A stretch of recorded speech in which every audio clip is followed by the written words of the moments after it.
মানে গলার মালা দেখে কেউ কি মানে আন্দাজ করতে পারবে সেগুলো কিসের মালা? আমার 9 মাসের বেবি শাওয়ার গেল, যেটা বাংলাতে 7 ভক্ষণ বলে। তো আমাদের এখানে হচ্ছে বাপের বাড়ি শ্বশুর বাড়ি থেকে দেওয়ার পর পাড়ায় দেয়। তো পাড়া থেকে এখানে ওদের 27 খানার মতো মানে মোট হয়েছিল, তার মধ্যে কয়েকটা খুলে দিয়েছে। আমি খুলছি রাতে বসে বসে এখন, কারণ কালকে একটু হাসপাতালে যাবো, ডাক্তার দেখলে বকবে। আর এই যে আমার হাতে নোয়া আছে, সব একটা একটা করে খুলে দেবো আমি হাত থেকে।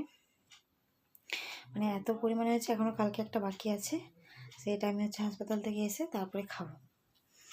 তো এই হচ্ছে মানে পুরো মানে প্রথমে দেবে শ্বশুরবাড়ি থেকে, তারপরে হচ্ছে বাপের বাড়ি থেকে, তারপরে হচ্ছে আমাদের পাড়া বা আমাদের জ্ঞাতি বলো, তারা হচ্ছে সবাই মিলে একদিন করে দেবে, মানে বিজোড়, একজন 5 জন 7 জন এরকম করে।